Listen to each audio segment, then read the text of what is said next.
Hello साथीहरू, आज सुरु हुन्छ हाम्रो बिहानको समय अनि गाउँघरको ठाउँ।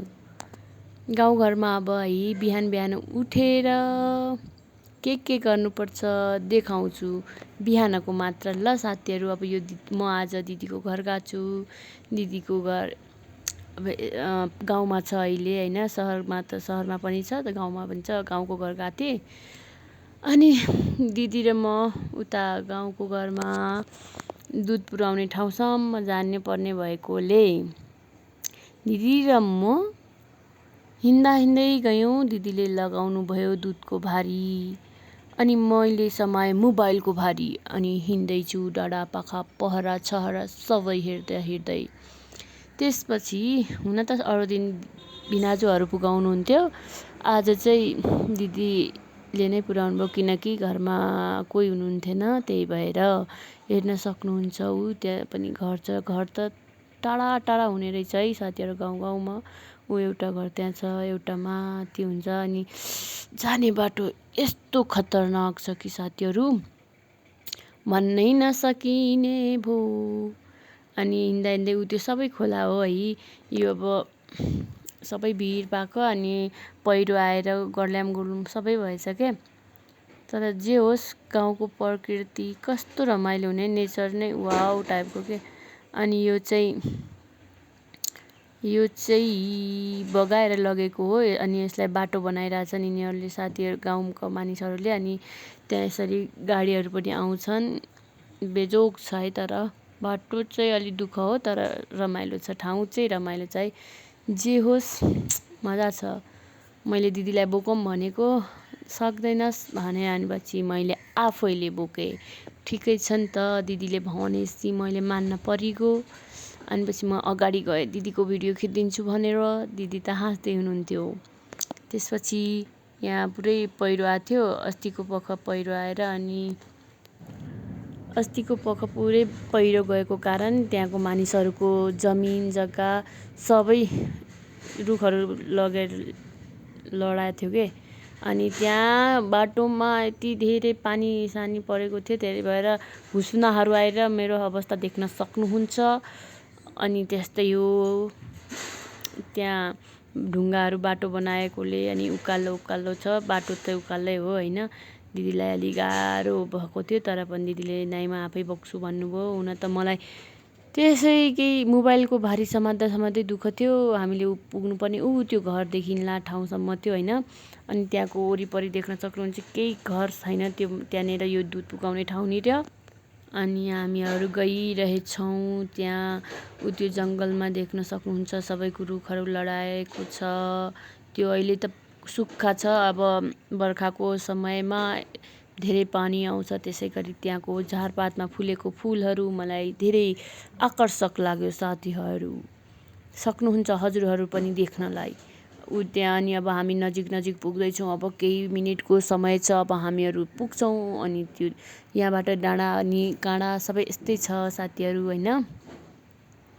केही समय दुःख पनि गर्नुपर्छ। अब गाउँघरमा बसेपछि आफ्नो त हो नि, त्यही भएर आफ्नो व्यवसाय छ, व्यवसाय राम्रै फस्टाउने रहेछ है गाउँघरमा चाहिँ। अनि यो बाटो भिरालो पुरै त्यो माथिबाट पहिरो गएको थियो। पहिरोको कारणले मानिसहरूले आफ्नो घरबारी छोडेर जान पर्ने बाध्यता भएको थियो।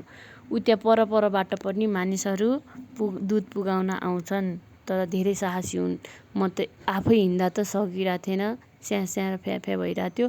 यहाँ मानिसहरू दुधको भारी कोही त 2-3 लिटरहरू पनि गर्थे। सानो नदी, यही नदी पछि बर्खामा ठुलो हुन्छ। फाइनली गाइस, अब हामी पुग्दैछौँ डेरीमा, दुध जम्मा गर्ने ठाउँमा। यहाँ राखेर अनि भोलिको दिन एक दिन छोडेर एक दिन बिराएर एक दिन आउने गर्छ दुधको गाडी सहर लैजाने। अनि आज आउने पालो थियो गाडी आउने पालो भएकोले सबैजना बिहानै पुग्नुपर्ने हुन्छ। यो पहिरोले गर्दा भत्केको घर हो। अनि यता चाहिँ हामीले दुध पुर्याउने ठाउँ हो। फाइनली अब दिदी दुध पुर्याउने र राख्ने ठाउँमा पुग्नुभयो। अब त्यहाँ बिसाउँदै हुनुहुन्छ भारी, तपाईँहरू देख्न सक्नुहुन्छ सबै राम्रोसँग गरी। दिदीले बिसाउनु भयो अब त्यहाँको यहाँ यसरी राख्दा रहेछन्। दुधलाई चिसाउने काम हुँदो रहेछ। अलि टाढा पुगाउनु पर्ने भएकोले दुधलाई चिसो पारेर राख्दा रहेछन्। अब दिदीले दुधलाई खन्याउनु हुन्छ, त्यो बा चाहिँ त्यहीँको मान्छे हुनुहुँदो रहेछ। अनि मैले यताउताको दृश्य देखाउँछु हजुरहरूलाई। त्यसपछि सकिन्छ। अब दिदीले त्यो भरेर सक्नुहुन्छ। अनि कति लिटर भयो तपाईँहरू र म सँगै हेरौँ ल। जुम गर्नुपर्छ त्यसको लागि, भएन भने चाहिँ अब उता जानुहुन्छ अनि म देखाउँछु। त्यही भएर हाम्रो 12.6 लिटर भएछ। अब यसको दुधको अब शुद्धता नाप्ने रहेछन् क्या। अब म देखाउँछु हजुरहरूलाई। शुद्धता नाप्नलाई बाजेले लग्नुभयो।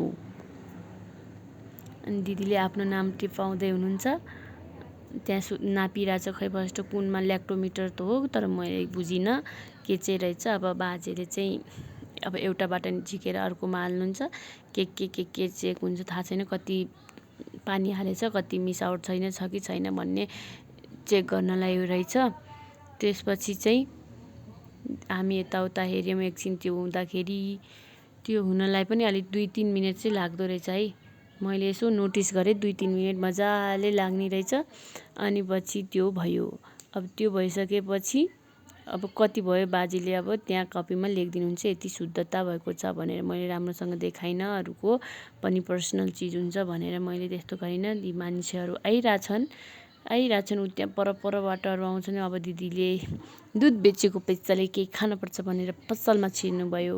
त्यहाँनिर एउटा सानो पसल छ। अनि म देखाउँदैछु हजुरलाई त्यहाँको साइनबोर्ड, त्यहाँ कुन ठाउँको के ठाउँ जाने भनेर लेखेको छ। त्यही भएर तपाईँहरू पनि देख्न सक्नुहुन्छ। महाङ्गल गाउँपालिका हो के हो त्यही छ। अनि पछि त्यो चाहिँ पहिरोले गएको घर थियो, भत्क्यो। अनि अब त्यहाँ मान्छेहरू पनि हाल्दैछन्। अनि यो टिनको चाहिँ हो। यहीबाट दिदीले आफ्नो चाहेको, इच्छा गरेको सबै कुरा किन्दै हुनुहुन्छ। अब यहाँको अघिको मान्छेले ल्याएको चाहिँ धेरै थियो है, तर 2 जार थियो। 21,820 देखाएको छ। अब दिदी खुसी भएर जाँदै हुनुहुन्छ। देख्न सक्नुहुन्छ दिदी खुसी भएको। अनि मलाई पनि लखा भन्नुहुन्छ। देख्न सक्नुहुन्छ हाँसेर होइन।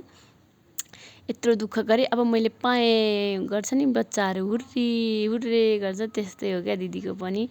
त्यही भएर मलाई पनि एउटा दिनुभयो, ल इन्जोय गर भनेर। हुन्छ थ्याङ्क यू भने मैले नि। अनि दिदी खुसी भएर फुटाउँदै हुनुहुन्छ। अनि हामी 2टा चोइस गरेर खायौँ। त्यसपछि अब आफ्नो घरतिर लाग्दैछौँ। जाँदाखेरि ओह्रालो देखियो। अनि मैले पनि एकछिन मैले खाएको भिडियो खिचिदिनु न दिदी भनेर आफ्नो अनुहार देखाएँ। त्यो अनुहार धेरै देखाएँ भनेर। अनि दिदीलाई पनि देखाइदिएँ। दिदी केही भन्दै हुनुहुन्थ्यो, मजा आयो भनेर हाई भन्दै हुनुहुन्छ। साथीहरू सबै मिलेर हाई गरिदिनुहोस् दिदीलाई। अनि पछि अब फर्किँदैछौँ। फर्किँदा 2 दिदीबहिनी गफ हान्दै फर्क्यौँ। अनि जति दुःख भयो नि, गरेको दुःखको फल मिठो हुन्छ भनेको यस्तै हो होइन। अब काम गरेपछि खानु पर्यो। दिदीले खुसी हुँदै मिठो मानेर खानुभयो, के भन्दै हुनुहुन्छ। अनि पछि दिदीले रमाइलो पारे, मलाई यसरी खुसी भएको राम्रो लाग्छ। अनि दिदी के भन्दै हुनुहुन्छ। अनि सबै यस्तै हो। अनि जाँदै थियौँ। अनि त्यहाँ उपर डाँडामा जानुपर्ने के साथीहरू। अनि जाँदा मैले त्यो दिदीले भन्नुभयो, यहाँ यस्तो भएको थियो, यहाँ पहिरो गएर यस्तो भयो, कसको जग्गा जमिन हो, कोही छैन, आजभोलि यता सबले घर गाउँ छोडेर गइसके भन्नुभयो। त्यसपछि अब म सर्टकटमा अब हामी आफ्नो घर पुग्ने बाटो गर्दैछौँ। सर्टकट त होइन, अब भिडियो कम गरेर के। अनि हिँड्दै कति थाक्ने के। म त कहिले गएको थिएन नि त। नि उकालो म त सम्म तराईमा बसेको मान्छे, एक्कासी यस्तो उकालो ओह्रालोमा गर्दाखेरि होइन गाह्रो हुन्छ। अनि फाइनली अब हामी गाउँमा पुग्यौँ, आफ्नो घरमा पुग्यौँ। यो चाहिँ दिदीको अङ्कलको घर रहेछ। अनि त्यो पल्लो निलो टिनवाला चाहिँ दिदीको घर। अनि यस्तो धारा लगाएको हुन्छ त्यहाँ। अनि फाइनली अब हामी घर पुग्दैछौँ। दिदीको घरको वरिपरिको जमिन यस्तो छ, त्यहाँ भिरपाकाहरू पनि छन्। अनि दिदी खुइ खुइ खुइ खुइ खुइ हिँड्दै हुनुहुन्छ, रमाइलो मान्दै। हो मैले आज त नास्ता ल्याएँ भनेर खुसी हुँदै हुनुहुन्छ। अनि त्यो मासतिर को पनि दिदीकै नै हो। अनि पछि त्यहाँ धेरै फलफुलको खेतीहरू छन्, त्यहाँ देख्नु सक्नुहुन्छ कस्तो राम्रो राम्रा फलफुलहरू छन्। नासपति, स्याउ, अनि आलु बखरा हो कि बखरा होइन।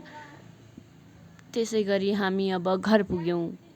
थ्याङ्क यू मलाई यत्रो भिडियोसम्म हेरिदिएकोमा। Thank you so much. गाउँको लाइफ यस्तै छ हजुर।